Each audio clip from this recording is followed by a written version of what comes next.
ఓం శ్రీ మహాగణాధిపతయే నమః. ఓం నమో శ్రీ లక్ష్మీ వెంకటేశ్వర స్వామినే నమః. ఓం నమో భగవతే వాసుదేవాయ. గురవే సర్వలోకానాం భిషజే భవరోగిణాం నిధియే సర్వవిద్యానాం దక్షిణామూర్తియే నమః.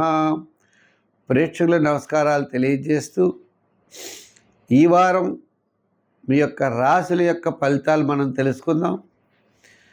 మనకి జూన్ 28వ తారీఖు నుంచి జూలై 4వ తారీఖు వరకు ఉన్నటువంటి గ్రహాల యొక్క పరిస్థితులను అనుసరించి రాశి ఫలాలు తెలుసుకుందాం.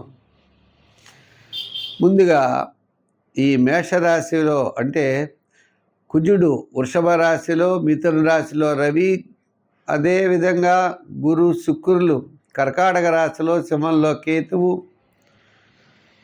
మరి యొక్క పొజిషన్ల బట్టి మనం ఆలోచించినట్లయితే కుంభరాశిలో రాహువు, మీనరాశిలో శని.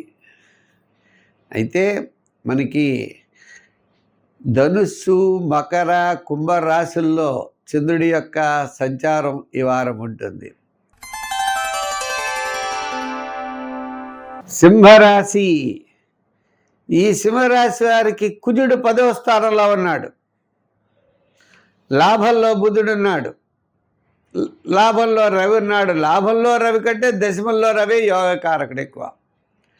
సరే, మొత్తం మీద ఈ రాశి వారికి గురు శుక్రులు 1000 స్థానంలో, రాశిలో కేతువు, సప్తమంలో రావు, అష్టమంలో శని. ఒక్క చంద్రుడు ఒక్కడే కాస్త అనుకూలంగా కనబడుతున్నాడు. అతను కూడా పంచమ, షష్ఠ, సప్తమ స్థాన సంచారం. వార ప్రారంభం పెద్దగా అనుకూలంగా లేదు. వారపు మధ్యలో కార్యజయం, ధనలాభం. వారాంతం ముఖ్యమైన వ్యవహారాల్లో మంచి ప్రోత్సాహకరంగా ఉంటుంది.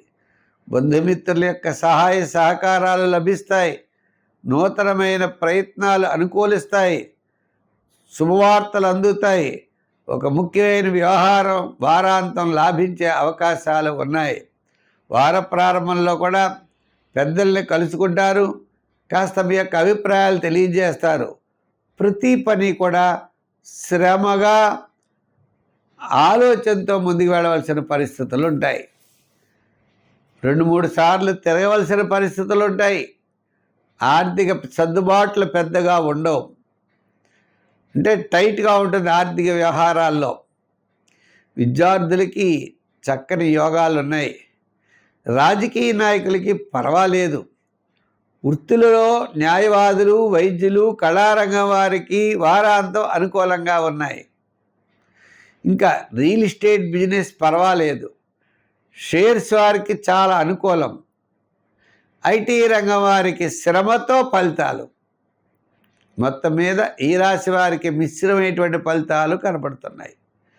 నవగ్రహారాధన చేయాలి, నవగ్రహ ప్రదక్షిణ చేయాలి, శనివారం నియమం పెట్టుకోవాలి. శనివారం నాడు తైలాభిషేకం చేస్తూ శివారాధన ఎక్కువ చేస్తూ ఉన్నట్లయితే మీకు కాస్త అనుకూలమైనటువంటి ఫలితాలు రావడానికి అవకాశాలు ఉన్నాయి. సంఖ్యల్లో 1, అదేవిధంగా 3, ఈ 2 నెంబర్లు వాడండి.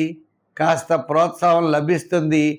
3వ విషయం, ఓం శం శనైః చరాయ నమః.